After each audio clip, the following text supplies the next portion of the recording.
wabarakatuh. Salam dan bahagia Bapak Ibu Guru hebat. Perkenalkan, nama saya Leni Mustikawati, calon guru penggerak Angkatan 7 dari SMP Negeri 1 Tanjung Sari, Sumedang, Jawa Barat.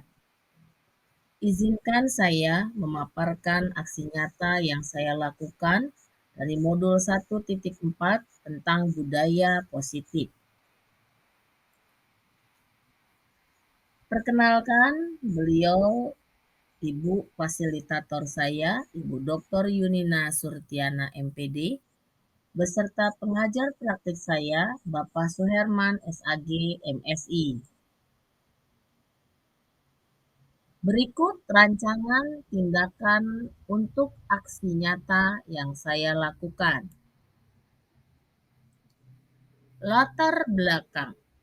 Sekolah idealnya menjadi tempat yang aman, nyaman, dan menyenangkan bagi murid untuk bisa tumbuh menjadi manusia yang memiliki kompetensi dan nilai-nilai luhur Pancasila. Budaya positif menuntun murid untuk melakukan hal positif sehingga dapat membentuk karakter baik yang kelak akan bermanfaat untuk hidupnya.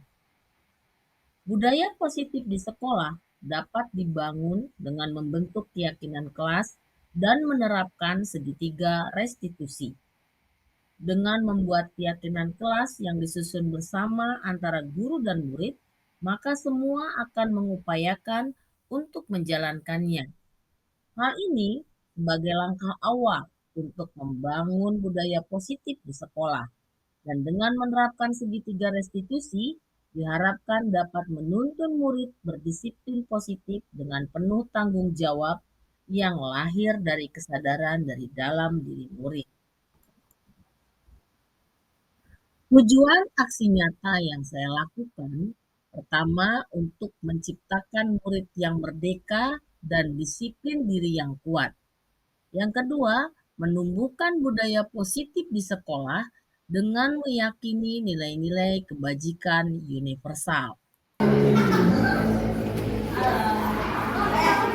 Tolak ukur dari keberhasilan aksi nyata saya, yang pertama terbentuknya keyakinan kelas melalui kegiatan kesepakatan kelas yang dilakukan guru dan murid.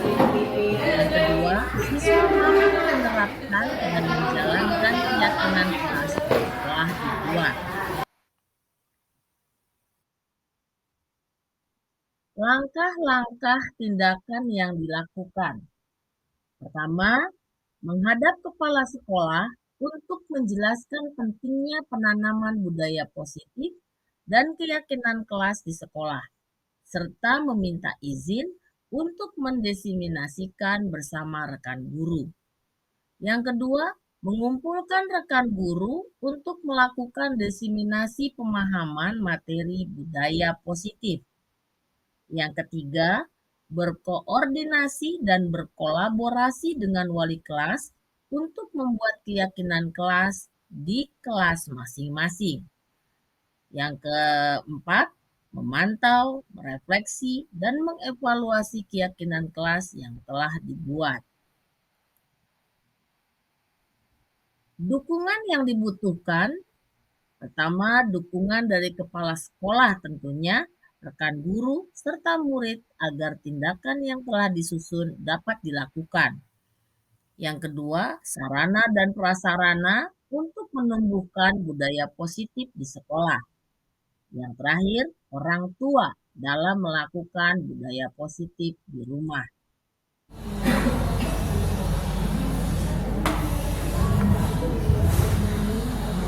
Bismillahirrahmanirrahim. Assalamualaikum warahmatullahi wabarakatuh. Waalaikumsalam warahmatullahi wabarakatuh. Alhamdulillahirabbil alamin. Puji syukur marilah kita panjatkan kepada Allah Subhanahu wa taala karena bahwasannya berkat rahmat dan hidayahnya kita bisa berkumpul di ruangan ini dalam suasana berbahagia untuk mengikuti kegiatan diseminasi budaya positif di sekolah. kami sampaikan terima kasih kepada Ibu Kepala Sekolah yang sudah berkenan hadir di kegiatan kita kali ini. Kemudian juga kepada Ibu Leni Mustikawati sebagai narasumber pada kegiatan diseminasi ini, dan juga Bapak Ibu guru yang sudah bersedia meluangkan waktunya untuk mengikuti kegiatan hari ini. Bapak Ibu, kegiatan kita kali ini mari kita awali dengan ucapan Bismillahirrahmanirrahim. Bapak Ibu, untuk kegiatan acara selanjutnya yaitu sambutan dari Ibu Kepala Sekolah. Kami persilakan. Assalamualaikum warahmatullahi wabarakatuh. Waalaikumsalam warahmatullahi wabarakatuh.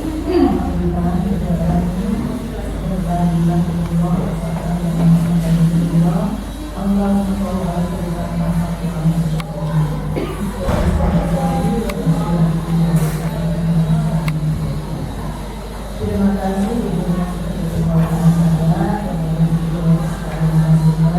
dan terima kasih juga kepada Bapak dan Ibu yang telah hadir pada kesempatan ini. Ini mohon maaf mengganggu waktunya, tapi kiranya ini juga penting ya Bapak dan Ibu. Untuk kegiatan kali ini yaitu ini adalah diseminasi tentang budaya positif. Nah, sebetulnya budaya positif ini sudah kita terapkan, dan saya yakin Bapak dan Ibu juga sudah melaksanakan tentang budaya positif yang awalnya mulai dari aturan-aturan atau tata tertib sekolah dan kemudian dilaksanakan sampai akhirnya menjadi budaya. Nah, nanti Bapak dan Ibu akan menyimak apa yang akan dipaparkan oleh Bu Leni, dan Bu Leni ini adalah termasuk CGP angkatan yang ke-7. Beliau melaksanakan tugasnya di modul 1.4 ya, modul 1.4 itu tugas dari CGP. Dan alhamdulillah Bapak dan Ibu, untuk CGP di sekolah kita ini kita sudah ya alhamdulillah ibunya di angkatan 5 ini sudah selesai ya, sudah lulus, mungkin nanti tinggal menunggu pengumuman pada bulan Februari. Kemudian Bu Nia Kusmiawati dengan Bu Leni adalah CGP angkatan 7 ya. Kemudian nanti insya Allah Burian baru selesai tahap 1, dan kita doakan supaya Burian bisa menyelesaikan di tahap 2 dengan lancar dan semoga lulus di tahap 2-nya. Nah, kemudian Bapak dan Ibu yang masih punya kesempatan, ini masih ada untuk CGP angkatan 9 dan 10. Silakan ikuti ya. Silakan diikuti, ini untuk ada kesempatan. Kemudian Bapak dan Ibu yang tidak bisa untuk mengikuti CGP bisa mengikuti untuk PP ya. Kebetulan di SMP Satu Tanjung Sari itu belum ada ya Bu, belum ada untuk PP-nya. Silakan Bapak dan Ibu ikuti kegiatan-kegiatan tersebut, dan insya Allah tidak akan merugikan.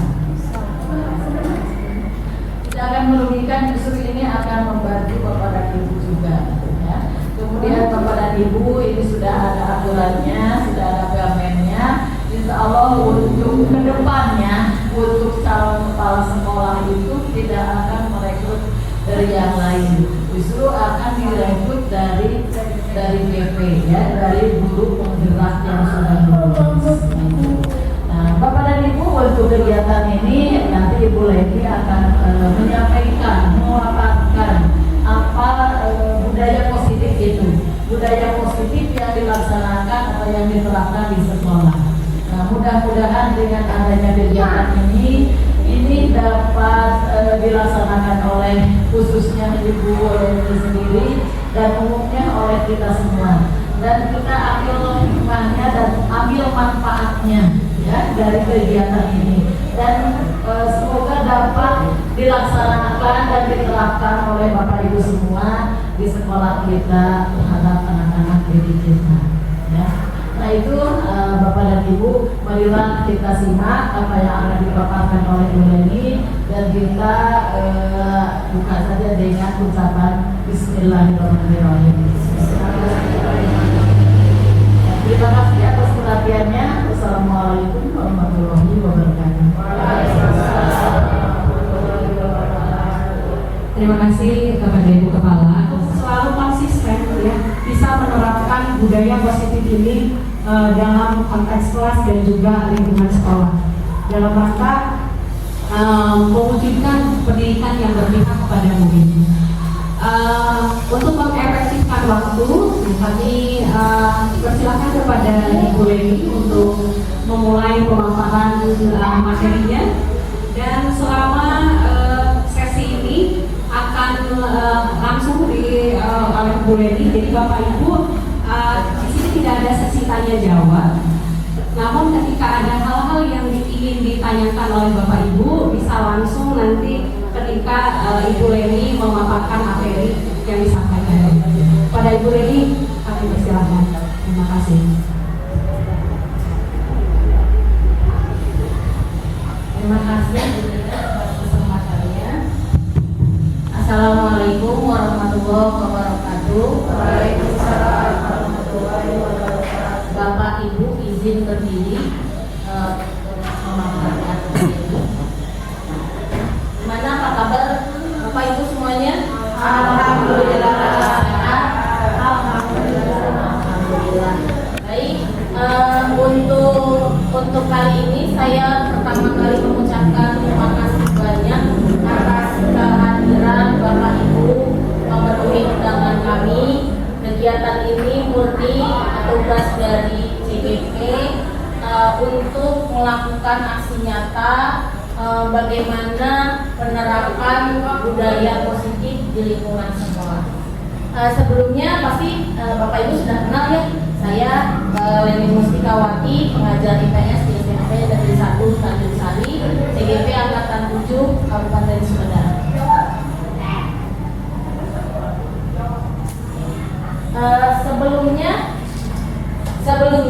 Sebelum kita mau bicara tentang budaya positif, kita tentunya Bapak Ibu sudah tahu semua tentang tujuan pendidikan kita. Ki Hajar Dewantara mengatakan bahwa tujuan pendidikan kita ini adalah menuntun segala kekuatan kodrat anak, baik kodrat alam, yaitu potensinya, bakatnya, ya, maupun kodrat zaman, tantangan yang mereka hadapi sesuai dengan zamannya. Jadi tugas kita sebenarnya hanya menuntun, bukan merubah, ya, tetapi menuntun. Yang dituntun apanya? Lakunya, perangainya, agar anak ini bisa hidup selamat, ya, mencapai kebahagiaan yang setinggi-tingginya, baik secara individu maupun sebagai anggota masyarakat. Makanya untuk sekarang ini semua orientasi pendidikan adalah harus berpihak pada murid. Nah, untuk mencapai itu tentunya kita membutuhkan lingkungan yang positif. Bagaimana peran pendidik menciptakan, membangun lingkungan belajar anak yang menyenangkan, aman, dan nyaman bagi peserta didik. Nah, untuk menciptakan ini tentunya berangkat dari peraturan-peraturan sekolah, peraturan kelas yang nantinya menjadi sebuah kebiasaan-kebiasaan. Nah, kebiasaan-kebiasaan ini melahirkan karakter-karakter baik. Dari karakter-karakter yang baik ini tentunya nanti akan menciptakan budaya positif. Jadi apa itu budaya positif? Budaya positif ini di sekolah adalah nilai-nilai, keyakinan-keyakinan yang ada dari semua warga sekolah dan kebiasaan-kebiasaan di sekolah yang berpihak pada murid agar murid dapat berkembang menjadi pribadi yang kritis, penuh hormat dan tanggung jawab. Jadi seperti yang tadi sudah dijelaskan juga sama Ibu Kepala, bahwa budaya positif di sekolah kita sudah sering kebiasaan-kebiasaan nilai-nilai kebaikan sudah banyak diterapkan di sekolah kita. Nah, ini di sini kita perkuat lagi agar menjadi sebuah lingkungan atau budaya positif yang berkesinambungan. Konsep utama budaya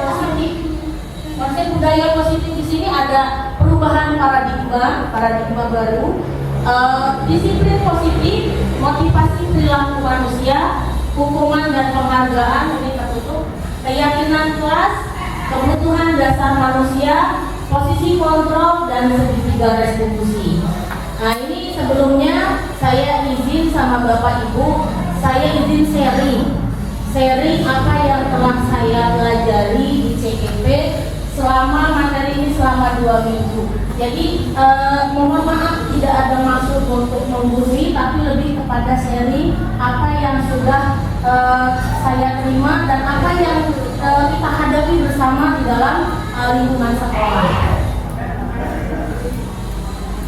Yang pertama tentang perubahan paradigma. Ini perubahan paradigma bagaimana kita melakukan proses pendidikan, ya. Nah, sebelumnya ini ada sebuah permainan. Bentuknya kegiatan cobalah buka genggaman tangan. Nah, kita dapat melakukannya sebuah permainan dengan cobalah buka kepala tangan. Saya karena kalau berdua takut kurang efektif, boleh satu orang yang Panandang ya.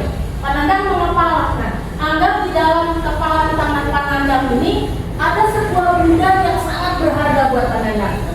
Harganya mahal dan sangat Panandang butuhkan. Saya mau minta, boleh nggak? Saya minta apa yang ada di genggaman Panandang. Boleh nggak? Boleh. Benar boleh Pak? Boleh, benar boleh? Boleh Pak?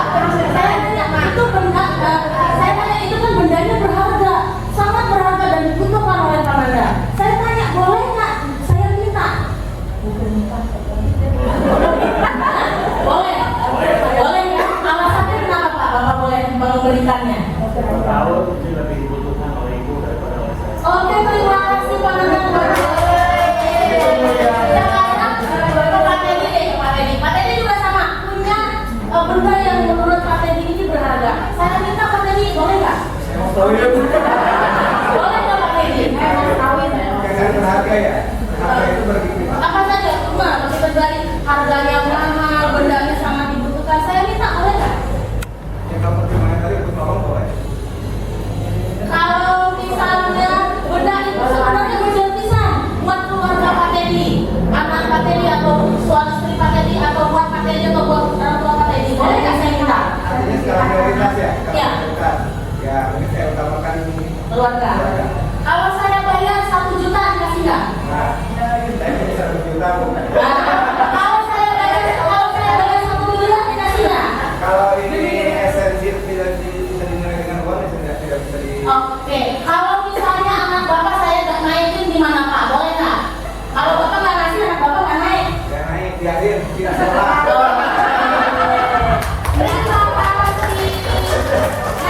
Apa sih isi permainan ini sebenarnya?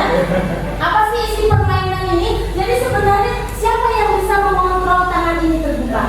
Diri sendiri. Orang lain nggak bisa.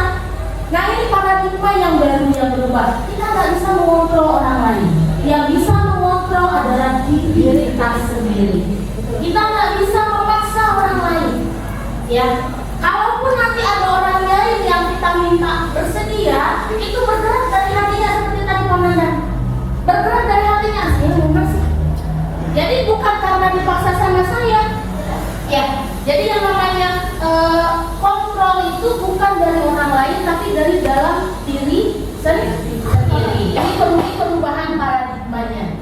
Kita tidak bisa mengontrol orang lain, termasuk murid. Nah, di sini menurut Dr. William Glasser dalam teori kontrol, ada tentang kontrol, yaitu pertama, ilusi guru dapat mengontrol murid. Selama ini kita menganggap bahwa guru itu bisa mengontrol murid. Kita menyuruh anak kerjakan tugas ibu ya. Hari Selasa,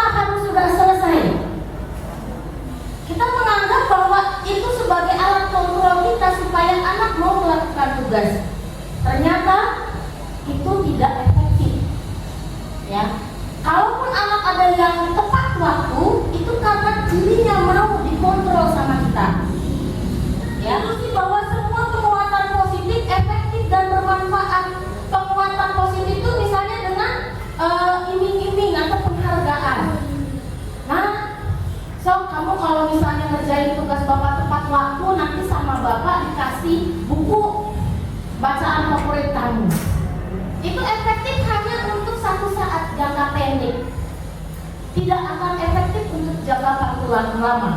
Jadi kontrol tetap bukan dari orang lain. Nah, terus yang ketiga, ilusi bahwa kritik dan membuat orang merasa bersalah itu dapat menguatkan karakter. Kadang kita kan suka gregetan ya sama siswa yang aduh luar biasa. Akhirnya kamu nih gimana sih? Kok bisanya kayak begitu? Gak sekolah terus, gak kasihan kamu sama orang tua kamu? Banting tulang, kerja, menyekolahan kamu.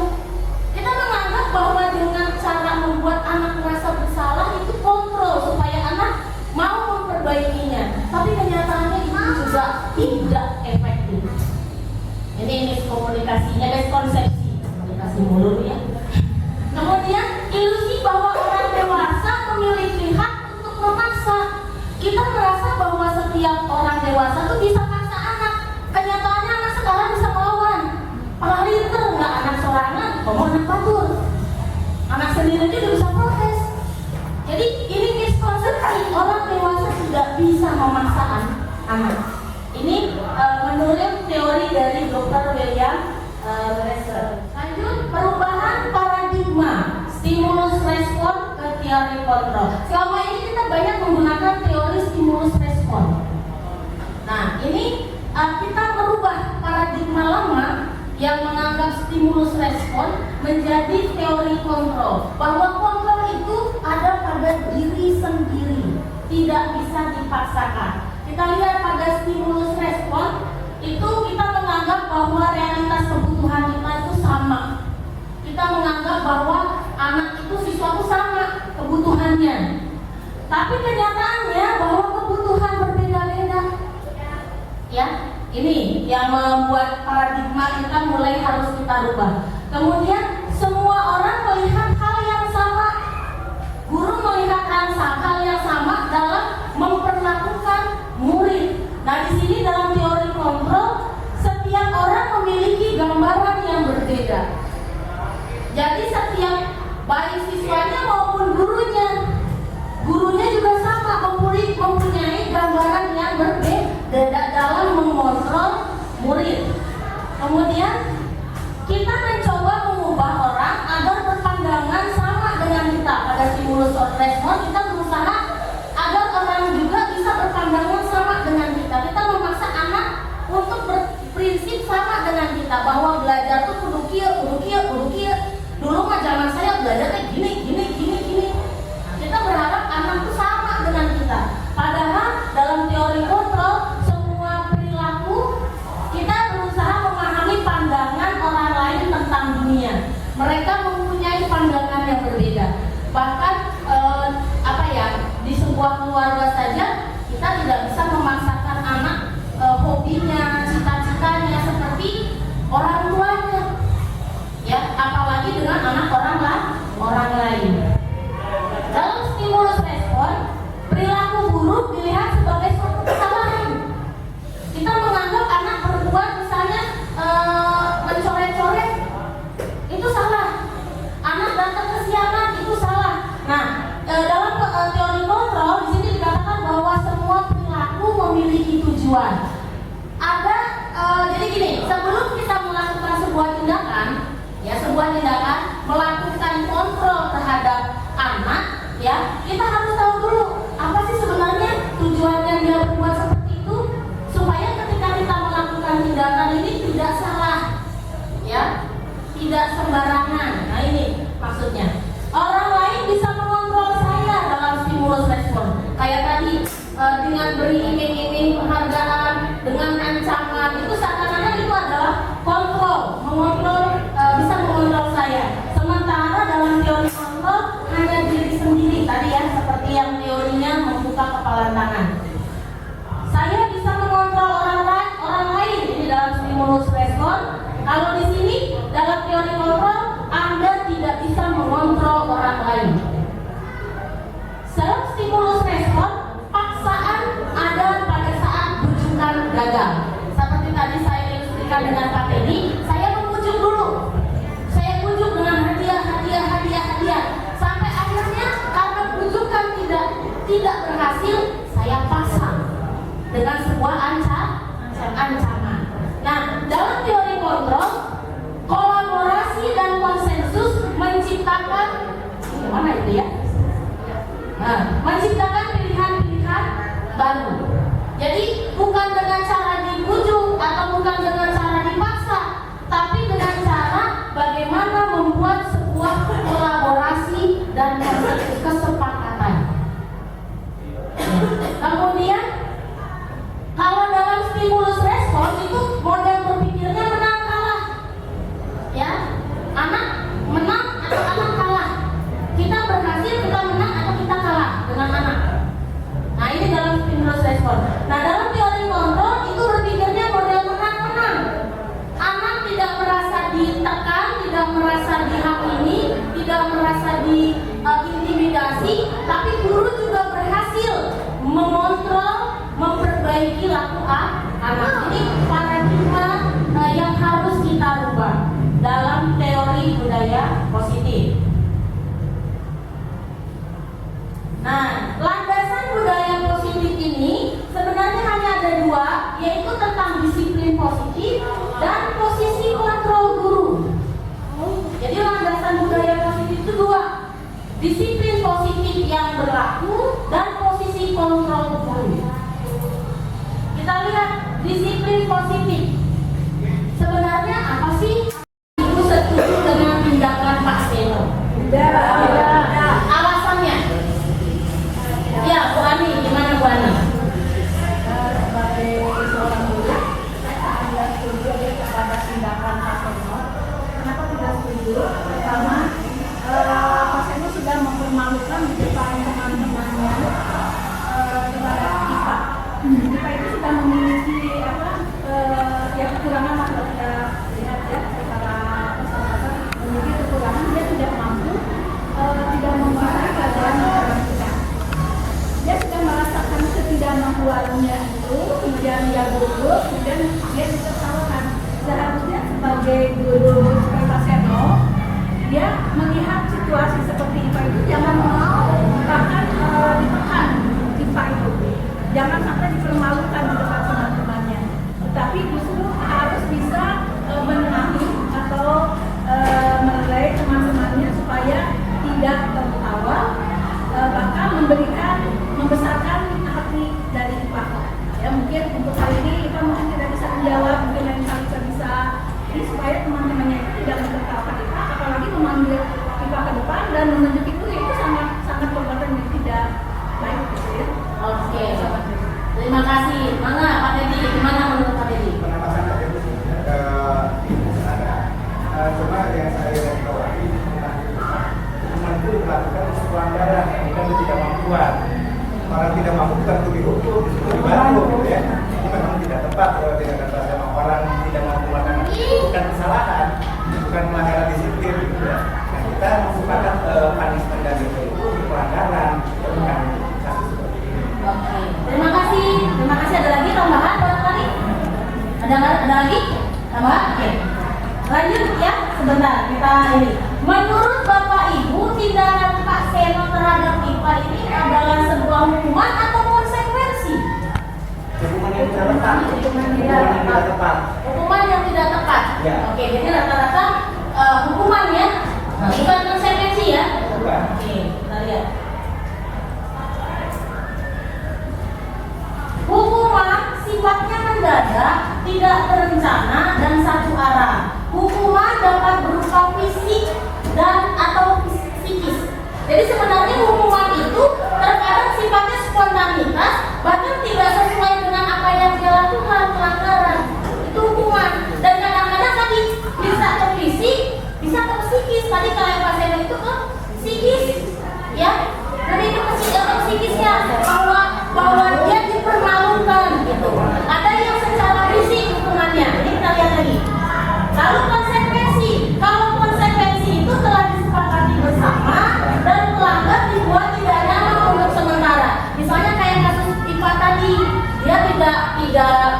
tidak memperhatikan, karena tidak bisa, karena memang tidak suka dengan pelajarannya. Anak punya potensi berbeda-beda ya Bapak Ibu ya. Kadang kita menjudge anak ini bodoh, ya mungkin karena memang di pelajaran yang kita anut anak tidak suka gitu ya. Nah, karena dia tidak suka ya, terus kemudian dia tidak bisa, dia menggambar. Salah, perbuatannya salah ya. Cuman harusnya yang dilakukan itu harusnya berbentuk misalnya nih ya, konsekuensi ya. Jadi beda antara hukuman dan konsekuensi. Kalau konsekuensi itu lebih kepada tindakan sebab akibat yang dilakukan oleh seseorang, tapi harus sesuai, relevan dengan kesalahannya. Ini konsekuensi yang dilakukan oleh anak berbuat salah, guru menindaknya sesuai dengan kesalahannya. Itu konsekuensi. Ya, ini teorinya ya Ibu ya. Bapak, ini kita lihat. Sekarang restitusi. Jadi ada paradigma baru. Karena kita belajar ada paradigma baru. Yang terakhir ini, paradigma yang terakhir ini restitusi namanya. Bagaimana proses menciptakan kondisi bagi murid untuk memperbaiki kesalahan mereka sehingga mereka dapat kembali kepada kelompoknya dengan karakter yang lebih kuat. Jadi di sini harus ada dialog. Ya, memang teorinya kadang tidak seindah praktiknya. Karena guru itu yang manusiawi, kadang-kadang emosional, spontanitas, ambek gitu ya, kesel. Apalagi kalau anak ini udah sering banget gitu ya. Nah, ini kalau dalam paradigma baru, ini ada istilah restitusi.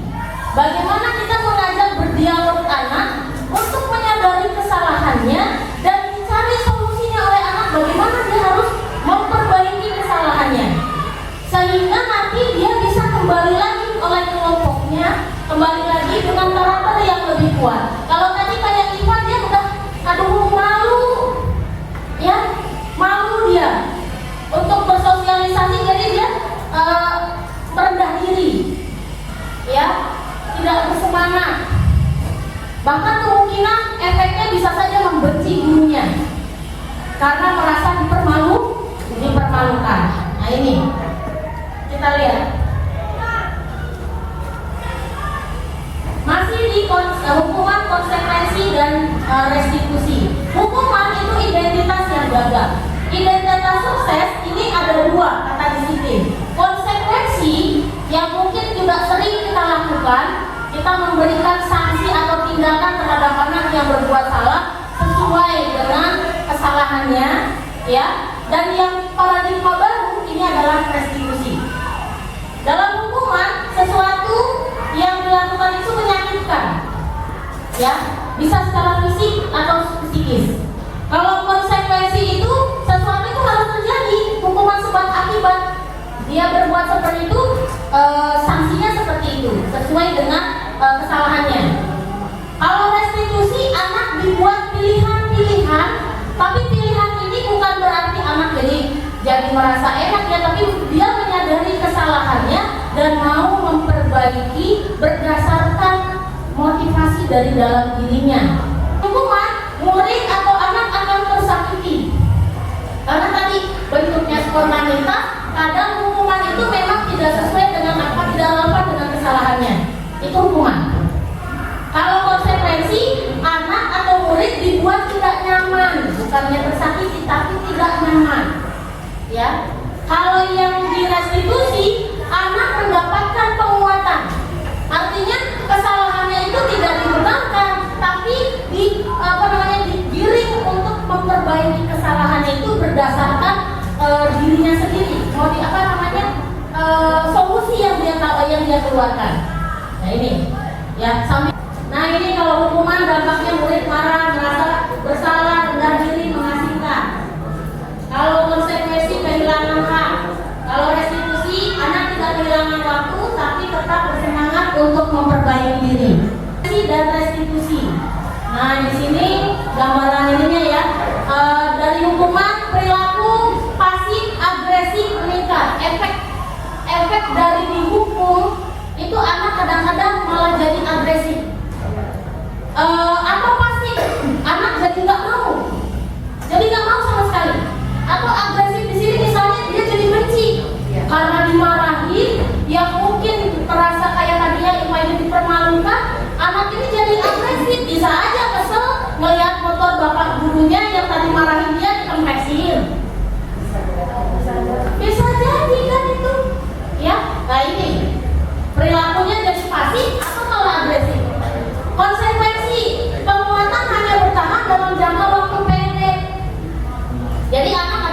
berbuat salah deui. Kenapa? Ya karena itu nanti juga paling dihukumnya kerjain Nah, jadi memang hanya bertahan dalam jangka waktu yang pendek. Kalau restitusi karena dia memecahkan masalah, ya anak jadi lebih istilahnya ke guru tidak ada dendam, kemudian dia berhasil memecahkan problem kenapa dia berperilaku buruk tadi.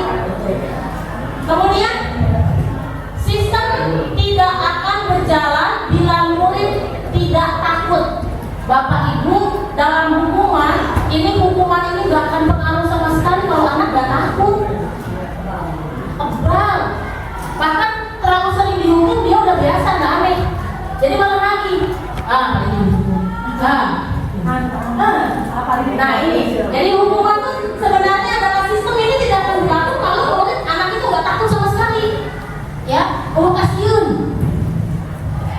Nah kemudian konsekuensi memerlukan monitoring dan supervisi terus-menerus dari guru. Jadi karena memang itu anak kadang-kadang karena istilahnya berbuat kesalahan tapi bukan menyadari kesalahan untuk memperbaiki diri.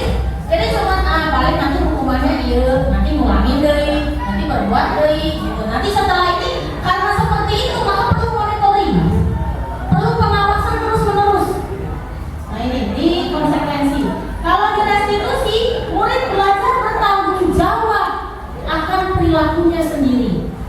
Jadi dia tahu bahwa setiap apa yang kita lakukan itu ada yang harus dipertanggungjawabkan. Ini. Dari restitusi hukuman ya berlaku hanya pada sebuah institusi, tidak berlaku pada kehidupan nyata. Peraturan adalah kamu harusnya bla bla bla bla bla gitu ya. Kalau ini apa peraturannya? Kalimatnya seperti itu. Misalnya anak melanggar peraturan. Kamu tahu peraturannya apa?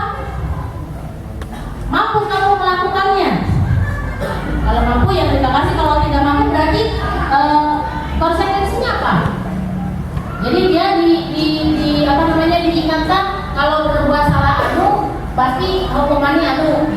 Sanksinya apa? Kalau restitusi ini lebih berangkat kepada keyakinan. Apa yang kamu yakini? Nilai kebajikan apa yang kamu yakini? Apa yang kamu lakukan untuk memperbaiki kesalahan? Yang di sini dalam hukuman murid akan membenci peraturan karena merasa dikekang, karena merasa diatur, ya dikendalikan. Jadi anak ini benci terhadap peraturan. Kalau di konsekuensi, anak atau murid menghormati peraturan. Kalau di restitusi, anak menghormati dirinya dan orang lain, bukan karena peraturannya, tapi menghormati dirinya atau menghormati orang lain. Nah ini dalam hukuman ini negatif ya, kalimatnya awas. Kalau dilakukan tadi ya, nanti awas kamu. Nah itu kalimat-kalimatnya. Kalau netral, lakukan apa yang saya katakan. Kalau yang restitusi, apa hal yang sesungguhnya ingin dilakukan. Saya capek. Nah ini sekarang hukuman atau konsekuensi. Bapak Ibu bantu jawab ya. Kalau tindakan guru mencatat 100 kali di buku kalimat saya tidak akan terlambat lagi karena saya tidak akan terlambat lagi karena terlambat ke sekolah. Itu hukuman atau konsekuensi? Hukuman.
Nah, ini ada lagi nih. Pertanyaannya, Ibu Anas, guru SD kelas 2, mendapatkan masalah. Murid-muridnya tidak bisa tertib berdiri antri di depan pintu kelas. Ya, di Jakarta SD, SMP juga sama. Dan selalu berebutan masuk ke dalam kelas setelah jam istirahat usai.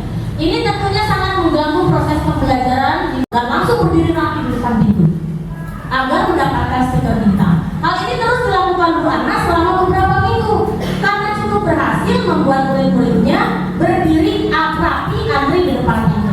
Sampai pada suatu saat Bu Anas sakit. Ia terpaksa digantikan oleh Pak Heru.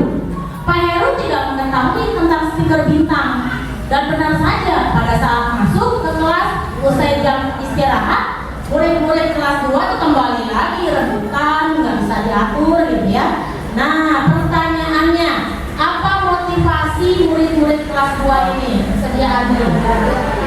Dapat bintang, penghargaan ya. Adakah cara lain agar murid-murid kelas 2 ini bersedia hadir di depan kelas tanpa harus diberi stiker? Kira-kira Bapak Ibu punya trik lain nggak? Tanpa harus dikasih penghargaan, tanpa harus dikasih stiker, ada nggak cara? Gimana Bu? Kuliah gimana?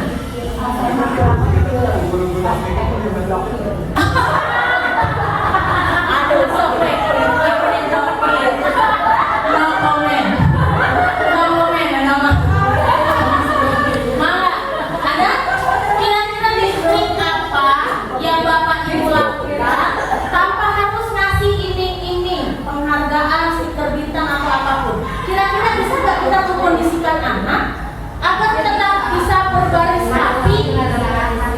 Coba, ada ide nggak? Siapa yang mau? Ya, coba Bu Ani. Ini kan anak kelas 2 SD ya, di mana untuk menangani anak seusia itu barangkali bukan hanya dengan stiker, tapi misalnya dengan bernyanyi. Ayo kita bergabung dulu, kita nyanyi sama Bapak gitu. Jadi supaya anak-anak itu suasananya memulai dan tanpa disadari oleh mereka bisa disiplin, bisa Restitusi sebuah pendekatan untuk menciptakan disiplin positif. Bapak Ibu, nah ini paradigma baru yang kami pelajari, yang mungkin bisa kita terapkan bersama-sama.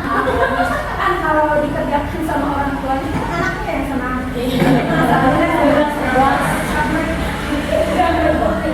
Nah, penghargaan, baik, penghargaan menciptakan persaingan di dalam kelas, dan persaingan menciptakan kecemasan. Jadi ketika kita memberikan iming-iming penghargaan, itu sebenarnya akan membuat suatu persaingan yang mungkin aja tidak sehat. Anak merasa cemas, takut gak berhasil, takut begini, takut begitu. Mereka yang percaya bahwa mereka tidak memiliki kesempatan untuk mendapatkan penghargaan akan berhenti mencoba. Jadi ketika kita memberikan penghargaan, ini anak-anak kalau bisa mengerjakan ini sama ibu dikasih permen misalnya. Ini anak kalau udah merasa gak bisa, gak mau mencoba sama sekali. Kalau bisa, gak bisa aku dikerjakan, ayo atur. Ya, ini. Ya. Lanjut. Penghargaan itu mengurangi ketepatan. Nah, ini berdasarkan penelitian dari William Glaser ya. Penghargaan itu mengurangi ketepatan. Dalam sebuah percobaan, ini menurut penelitiannya, dalam riset pertama, sekelompok anak laki-laki berusia 9 tahun diminta untuk melihat gambar-gambar wajah yang ditampilkan di layar. Dan mereka harus memberitahu jika wajah-wajah tersebut sama atau berbeda. Gambar-gambar tersebut terlihat hampir sama. Beberapa dari mereka, ini dari sekelompok yang dilakukan riset ini, dikasih penghargaan. Misalnya dibagi 2 kelompok. Ini kelompok ini sama saya dikasih penghargaan. Kelompok yang sana tidak. Coba amati gambar ini. Di mana perbedaannya? Sementara gambar tersebut terlihat hampir sama. Nah, untuk anak laki-laki yang dibayar, yang diberikan penghargaan, itu banyak sekali membuat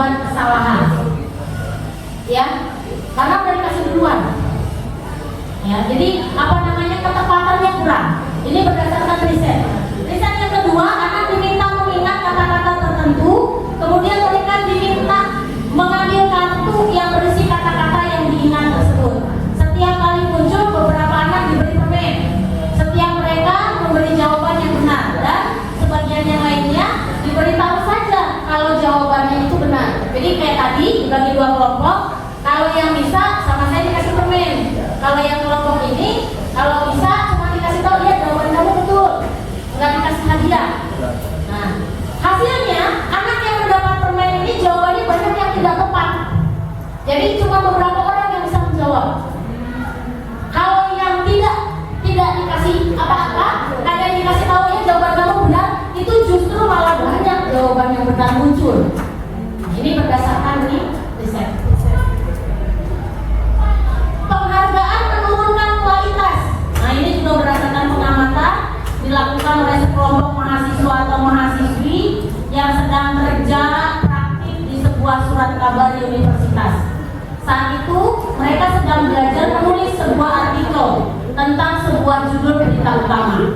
Seiring waktu, mahasiswa-mahasiswi tersebut semakin mampu bekerja dengan cepat.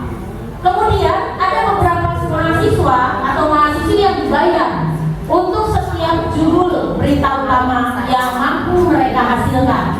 Dan setelah beberapa lama, mahasiswa-mahasiswi yang dibayar ini hasil kinerjanya malah berkembang. Ya, jadi nggak punya tantangan. Jadi kadang-kadang manusia itu kalau dihadapi tantangan justru lebih berkembang. Mereka tidak menerima mereka yang tidak menerima bayaran itu akan terus mengasah dirinya menjadi lebih baik malahan. Karena mereka motivasinya dari dalam diri, bukan karena dibayar. Jadi terus dia berkembang, membuat artikel-artikel baru. Penghargaan mematikan kreativitas. Murid-murid diminta berpikir mengenai hadiah atau penghargaan yang bisa mereka dapatkan bila berhasil menulis sebuah puisi. Kreativitas kelompok murid-murid ini menjadi berkurang dibandingkan dengan yang tidak diberitahu tentang hadiah yang akan mereka terima. Ini juga sama berdasarkan penelitian. Penelitian menunjukkan bahwa pekerjaan seni atau sebuah penulisan cerita menjadi kurang efektif bila dijanjikan sebuah hadiah atau penghargaan. Dan yang terakhir, dalam tugas-tugas memecahkan masalah, para murid ini memakan waktu lebih lama dan memberikan jalan keluar kurang kreatif saat dijanjikan suatu penghargaan. Jadi kreativitasnya malah gak berkembang ketika dikasih penghargaan. Penghargaan menghukum. Memberikan penghargaan dan hukuman itu adalah hal yang sama, karena keduanya itu mencoba mengendalikan perilaku seseorang. Karena orang pada dasarnya itu tidak suka dikendalikan. Manusia itu sebenarnya nggak mau dikendalikan oleh orang lain. Pada dasarnya, dalam jangka waktu yang lama, maka penghargaan itu akan terlihat seperti hukuman. Asiksa. Mau belajar karena diiming-iming. Jadi kalau dikasih lagi, akhirnya seperti siksa karena terpaksa belajarnya itu. Karena belajarnya nggak berangkat dari dalam diri, karena ngejar-ngejar iming-iming terus. Akhirnya dia seperti sebuah hukuman. Karena tadi terpaksa. Jika suatu penghargaan diharapkan namun tidak mendapatkan, maka akan merasa seperti dihukum. Ya. Penghargaan itu merusak hubungan. Kita lihat, ketika orang diberi penghargaan atau dipuji di depan banyak orang, maka yang lain itu merasa iri. Dan sebagian mereka akan tidak menyukai orang yang diberikan penghargaan. Ini biasanya terjadi di dalam interaksi sosial kelompok, ya. Anak-anak suka ada muncul si etadoi. Dia mah anak kesayangan si ibu. Si eta mah caper. Nah, jadi ketika kita memberikan pujian seperti itu, nanti melahirkan kecemburuan sosial buat yang lain. Jika seorang guru sering memberikan penghargaan kepada murid-muridnya, besar kemungkinan murid-muridnya termotivasi hanya untuk menyenangkan guru. Asal bapak senang, asal ibu senang. Penghargaan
menurut penelitiannya dalam riset pertama, sekelompok anak laki-laki berusia 9 tahun diminta untuk melihat gambar-gambar wajah yang ditampilkan di layar, dan mereka harus memberitahu jika wajah-wajah tersebut sama atau berbeda.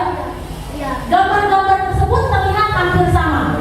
Beberapa dari mereka, ini dari sekelompok yang dilakukan riset ini, dikasih penghargaan. Misalnya dibagi 2 kelompok. Ini kelompok ini sama saya dikasih penghargaan. Kelompok yang sana tidak. Coba amati gambar ini, di mana perbedaannya? Sementara gambar tersebut terlihat hampir sama. Nah, untuk anak laki-laki yang dibayar, yang diberikan penghargaan, itu banyak sekali membuat kesalahan. Ya, karena udah dikasih duluan. Ya, jadi ketepatannya kurang. Ini berdasarkan riset. Riset yang kedua, anak diminta mengingat kata-kata tertentu, kemudian mereka diminta mengambil kartu yang berisi kata-kata yang diingat tersebut. Setiap kali muncul, beberapa anak diberi permen. Setiap mereka memberi jawaban yang benar, dan sebagian yang lainnya diberitahu saja kalau jawabannya itu benar. Jadi kayak tadi dibagi 2 kelompok. Kalau yang bisa sama saya dikasih permen. Kalau yang kelompok ini, kalau bisa cuma dikasih tahu ya jawaban kamu betul, nggak dikasih hadiah. Nah, hasilnya anak yang mendapat permen ini jawabannya banyak yang tidak tepat. Jadi cuma beberapa orang yang bisa menjawab. Kalau yang tidak dikasih apa-apa, ada yang dikasih tahu ya jawaban kamu benar, itu justru malah banyak jawaban yang benar muncul. Ini berdasarkan riset. Kita lihat ciri-ciri restitusi. Restitusi ini bukan untuk menebus kesalahan, namun untuk belajar dari kesalahan. Jadi bahwa setiap manusia itu kan tadi kata kuncinya tidak pernah luput dari salah. Kita ini pasti pernah berbuat salah. Nah, yang paling penting bagaimana kita belajar dari kesalahan. Ya, jadi bukan restitusi ini bukan menembus kesalahan, tapi belajar dari kesalahan.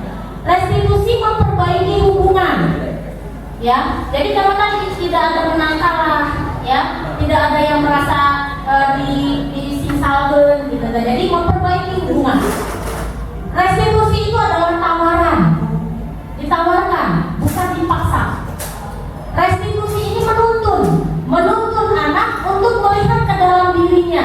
Dia mau menjadi orang seperti apa? Dia mau menjadi memperbaiki kesalahannya untuk menjadi orang yang bisa diterima oleh masyarakat, itu berdasarkan dari dalam dirinya. Jadi kita hanya menuntun. Tugas kita, peran kita sebagai guru hanya menuntun. Restitusi mencari kebutuhan dasar yang mendasari tindakan. Jadi setiap perilaku itu ada alasannya. Nah, kita tugasnya mencari dia itu sebenarnya alasannya, dasarnya apa? Mereka apa dia melakukan perilaku seperti itu. Jadi kebutuhan dasar yang dia ingin capai itu sebenarnya apa? Kemudian restitusi diri ini merupakan cara yang paling baik. Kenapa cara yang paling baik? Ya, karena berangkat dari anak itu sendiri, tidak menghakimi, tidak mengintervensi, ya. Jadi muncul kesadaran, kita bagaimana memunculkan kesadaran dari dalam dirinya untuk memperbaiki kesalahannya. Restitusi fokus pada karakter, bukan tindakan. Jadi restitusi itu bukan untuk menghukum atau memberikan sanksi, tapi kita menginginkan karakter baik apa yang muncul nanti pada anak ini. Jadi fokus dari restitusi bukannya hukum sebab akibat dan konsekuensi, tapi lebih kepada kita ingin anak ini memiliki karakter baik apa yang kita harapkan anak ini bisa memilikinya. Kemudian restitusi itu menguatkan. Ketika anak berbuat salah, itu bukan malah dibikin makin rendah diri, malu dan sebagainya, tapi dikuatkan bahwa dia bisa memperbaikinya dan bisa menjadi orang yang lebih baik. Kemudian restitusi itu fokus pada solusi, bukan mencari siapa yang salah dan benar, tapi mencari solusi yang terbaik. Kemudian restitusi ini mengembalikan murid yang berbuat salah pada kelompoknya, jadi dia nggak minder. nggak rendah hati.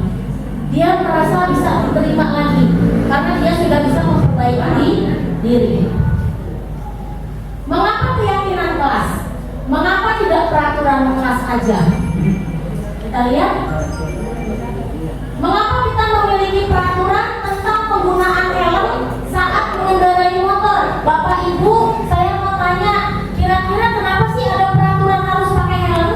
Ya, Keselamatan, keamanan, ya. Kemudian mengapa kita memiliki peraturan untuk menggunakan masker dan pembiasaan mencuci tangan? supaya sehat, tidak ada Kesehatan, keselamatan juga. Nah, artinya kalau keyakinan kelas itu lebih kepada nilai-nilai kebajikan yang ada dari peraturan. Meyakini bahwa pakai helm itu untuk keselamatan kita.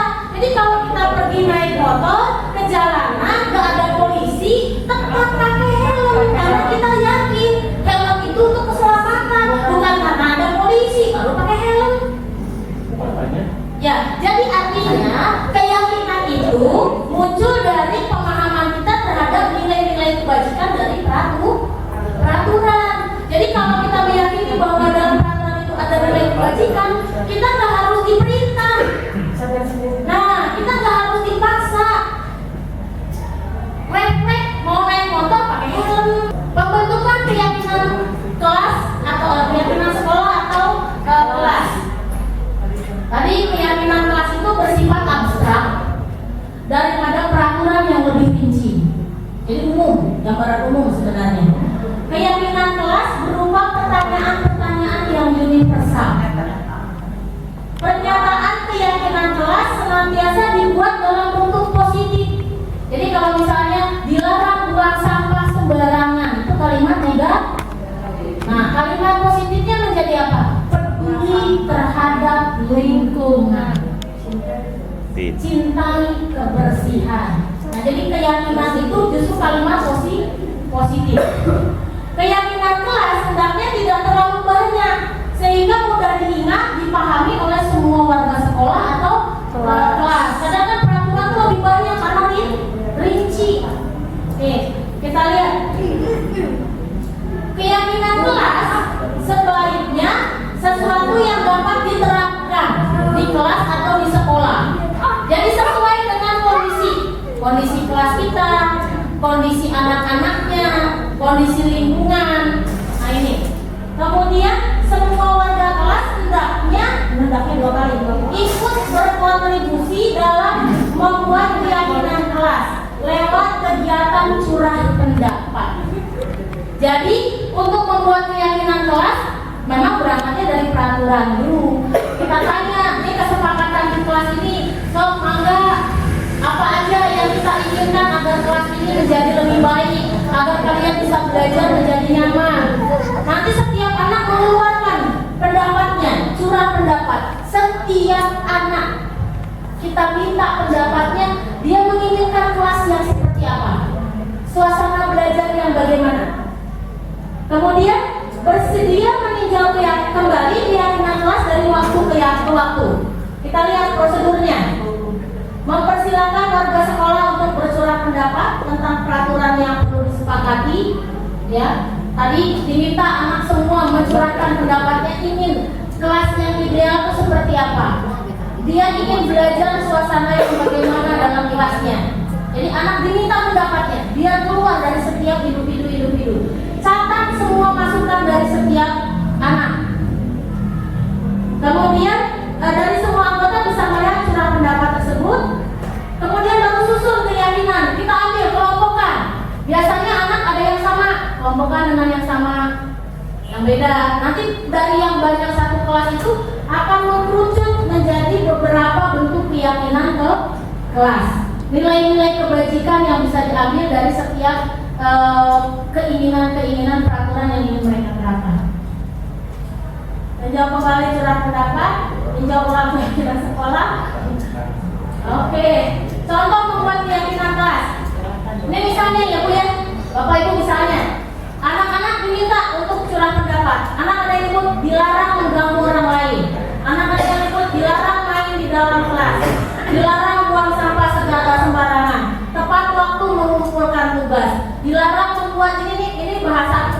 anak saya, dia kemarin saya tanya, oh jangan circle-circlean, circle-circlean, kelompok-kelompok gitu. Nah, jadi ketika diganti apa namanya kelompoknya nggak mau, dia maunya sama komunitasnya aja gitu. Nah ini saya ngambilnya seperti ini. Jadi anak suka ada ini, oh jangan circle-circlean katanya. Jadi dilarang membuat circle eksklusif. Jadi dia nggak mau kalau dipecah lagi digabung dengan kelompok yang lain, nggak mau. Nah, nilai kebajikan yang ketujuh, kalau dilarang mengganggu orang lain itu saling menghormati. Dilarang main di dalam kelas juga saling menghormati. Dilarang buang sampah, peduli lingkungan. Tepat waktu mengumpulkan tugas itu bekerja. Dilarang membuat silver itu diterima dan dimiliki. Jadi setiap anak memiliki hak yang sama untuk bisa diterima oleh kelompok anggotanya, oleh anggota kelas. Nah, keyakinan itu seperti ini, Bu. Dari peraturan-peraturan tadi, ya, dilihat nilai kebajikannya, maka akan muncul keyakinan kelas yang cuma 3: hormat, bekerja, diterima, dan dimiliki. Jadi lebih muncul. Guru wali kelas 2 sedang bingung menghadapi pula salah satu muridnya, Doni.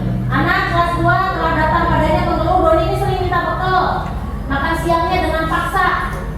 Jika Bapak Ibu menghadapi situasi seperti Ibu Ambar, apa yang akan Ibu Bapak lakukan? Kalau di kelas Ibu ada anak yang seperti itu, kira-kira apa? Bagaimana? Ya, bisa dibilang malah minta gitu, atau jangan makanan ini lah, jajan minta jajan, malah ke teman-temannya. Kira-kira Bapak Ibu mau bagaimana? Nah, ditanyakan dulu ya, alasannya apa sih?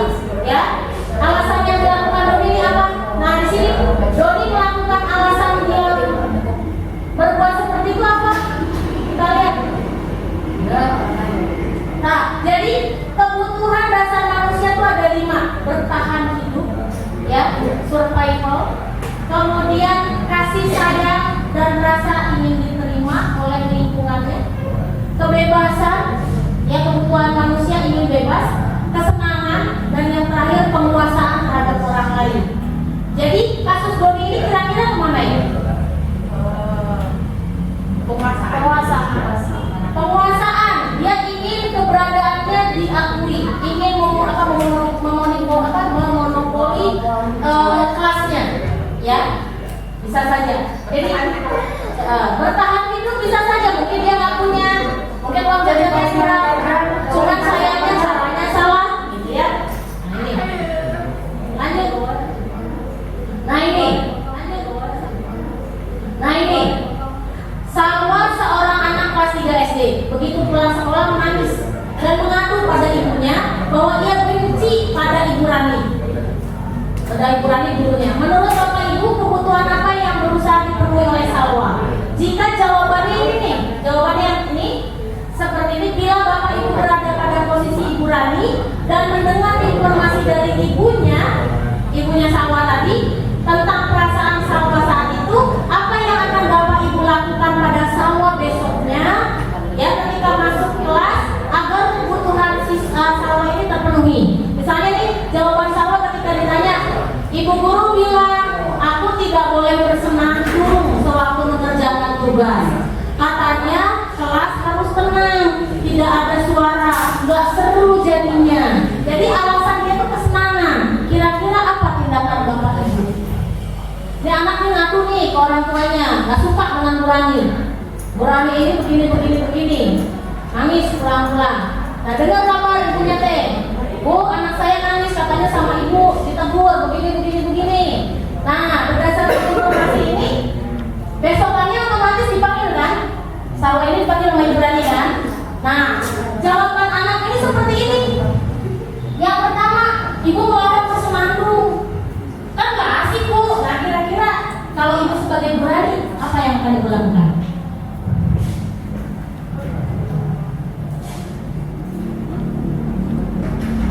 Kira-kira Bapak Ibu, kalau dibiarin anak nyanyi mulu, ya nggak ada ini. Kira-kira apa?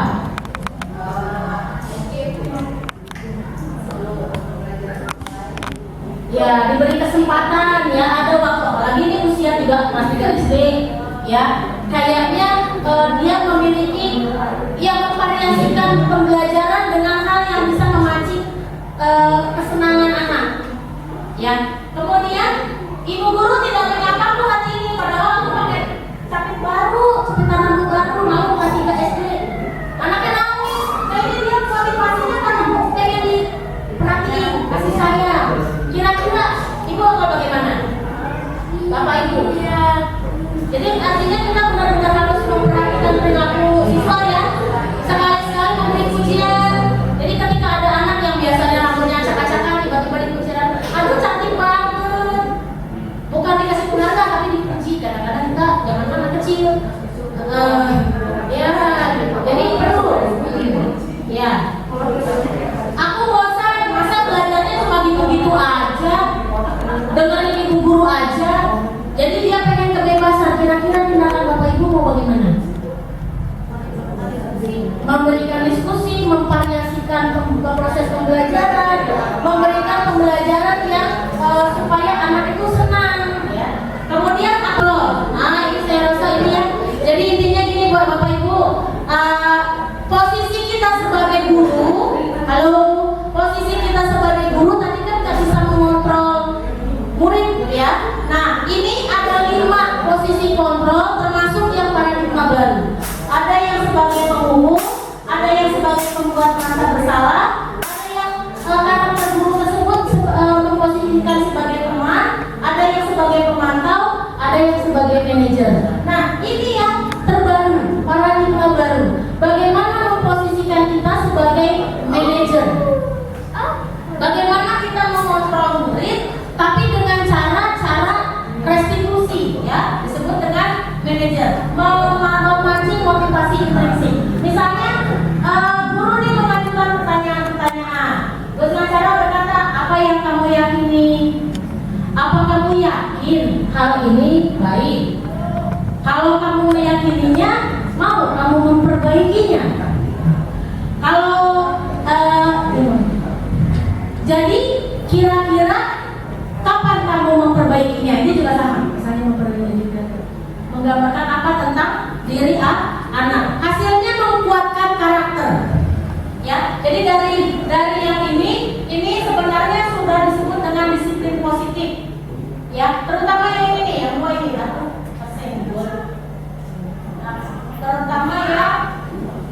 terutama yang ini, pemantau dan manajer. Ini sudah disiplin positif, ya. Cuman lebih mengarah lagi kita yang terbaru adalah restitusi sebagai manajer. Nah di hukuman, ya, sebagai penghukum, ini anak tidak peduli, nggak ngaruh. Ini ya, restitusi atau dengan posisi kontrol. Bapak Ibu tolong bantu saya. Ini kalau saya kecewa sekali dengan kamu, itu kalimatnya sebagai penghukum, pemantau, membuat merasa bersalah, atau manajer? Membuat merasa bersalah. Yang ini kamu tidak pernah benar melakukannya, penghukum. Ayolah lakukan demi saya, ya teman. Bagaimana kamu bisa menyelesaikan masalah ini? Bagaimana kamu bisa menyelesaikan masalah ini? Manajer. Kenapa ya senang sekali kamu mengecewakan ibu? Ibu benar-benar kecewa sekali, membuat merasa bersalah. Ayolah, bagaimana sih kamu? Kemarin kamu sudah janji ke bapak, bukan? Kenapa melambat lagi? Kalau yang ini, ayolah, bagaimana sih kamu? Kamu kan sudah janji sama bapak. Kenapa terlambat lagi? Teman. Nah, kalau yang lain, apa rencanamu untuk menyelesaikan masalah ini? Nah, manajer. Nah, more buat bapak ibu semua. Nah ini segitiga restitusi itu bagaimana kita menerapkan restitusi? Ada 3 langkah. Yang pertama, kita menstabilkan dulu identitasnya. Dalam teori kontrol, kita semua akan melakukan hal terbaik yang bisa kita lakukan. Validasi tindakan yang salah, bahwa semua perilaku memiliki alasan. Menanyakan keyakinan, bahwa kita semua memiliki motivasi internal. Ini ada dua nanti Bapak Ibu sebentar ya. Nah di sini pertama menstabilkan identitas. Artinya ini ketika kita melakukan restitusi, ya, bahwa setiap manusia pernah berbuat salah. Kamu bukan satu-satunya yang pernah melakukan kesalahan. Atau bisa juga Bapak atau Ibu pernah berbuat salah. Setiap orang pasti pernah berbuat kesalahan. Ini di sini menstabilkan dulu. Jadi bahwa berbuat salah itu sebenarnya bukan berarti hal yang berbahaya. Setiap orang pernah berbuat salah. Nah dari sini kita validasi tindakan dan membawa mereka ke ruang kepala sekolah. Ibu Suti sebagai kepala sekolah berusaha menenangkan keduanya, terutama Dino yang emosional. Dino, sepertinya kamu saat ini sedang marah sekali. Mendengar kalimat seperti itu dari ibu kepala, spontanitas dia keluar unek-uneknya. Mengalami cerita tentang kesalahan hatinya. Bla bla bla bla bla, kesal bagaimana mempertahankan diri itu penting. Jadi mungkin dia kesal mempertahankan dirinya jadi seperti itu. Namun meminta Dino memikirkan cara lain. Ada nggak cara lain yang lebih efektif? Ya, karena saat ini Dino berada di ruang kepala sekolah. Ibu Suti melanjutkan bertanya tentang keyakinan sekolah yang disepakati, serta apakah Dino bersedia memperbaiki kesalahan yang telah dilakukan terhadap Anto. Ya, karena tadi merobek kacinya ya. Dino pun akhirnya perlahan mengangguk. Kemudian Ibu Suti balik bertanya kepada Anto, hal apa yang bisa dilakukan Dino untuk memperbaiki kesalahannya? Anto menjawab, saya perlu kancing. Yang ditanya yang jadi korban juga ditanya. Kira-kira Anto apa yang bisa diperbaiki oleh Dino? Ya, untuk memperbaiki tadi. Atau menjawab, saya tuh butuh kancing, Bu. Kancing saya copot gara-gara ditarik sama Dino ya. Nah, ibu saya nanti marah kalau kancing saya copot sampai 3 begini. Kemudian Ibu Suti pun kembali lagi bertanya pada Dino, Dino, apa yang bisa kamu lakukan untuk mengganti 3 kancing Anto tadi? Dino berpikir, terus jawab, wah tidak tahu Bu, saya les kali ya Bu. Nah, Ibu Suti berpikir sebentar dan menanggapi, kalau di les akan mudah lepas atau Dino, misalnya ya. Bagaimana kalau kamu menjahitnya saja? Bersedia kan kamu? Dino tanpa ragu-ragu untuk menanggapi, menjahit. Mana saya tahu bagaimana menjahit Bu. Ibu Suti meneruskan, apakah kamu bersedia belajar untuk menjahit? Dino berpikir lagi, memandang ke meja Dino dan menanggapi, yang mengajari saya siapa Bu? Nah, dengan cepat Ibu Suti menjawab, Pak Irfan, guru tata busana. Kemudian Dino berpikir lagi, dia sejenak, memandang lagi ke meja temannya yang tanpa kancing. Akhirnya dia bersedia untuk belajar. Setelah dia belajar, dia perbaiki dengan cara mengkancing. Jadi di sini baik Dino maupun Anto mendapatkan pembelajaran ya untuk sama-sama memperbaiki kesalahan masing-masing. Ya kira-kira itu Bapak Ibu, mohon maaf waktunya tersita. Mohon maaf, mudah-mudahan tidak puas. Mudah-mudahan tidak puas. Kita sama-sama belajar. Saya juga banyak sekali yang belum bisa saya lakukan. Ampun Pak Harun, tidak ada maksud untuk menggurui. Terima kasih banyak. Wabillahi taufiq wal hidayah. Assalamualaikum warahmatullahi wabarakatuh. Waalaikumsalam warahmatullahi wabarakatuh.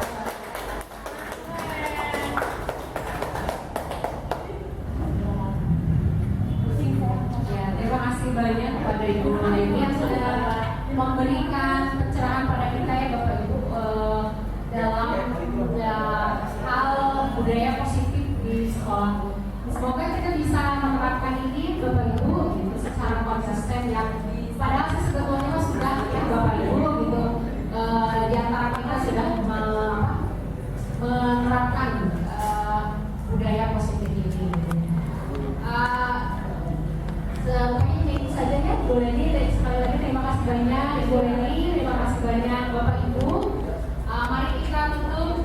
kegiatan kita dengan ucapan hamdalah. Alhamdulillahirrahmanirrahim.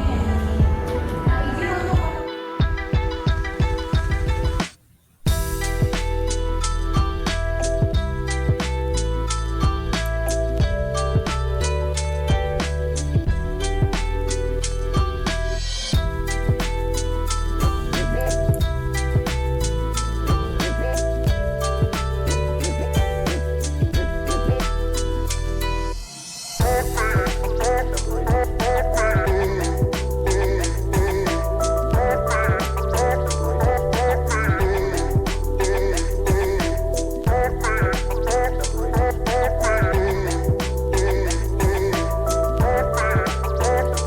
Demikianlah pemaparan aksi nyata yang saya lakukan.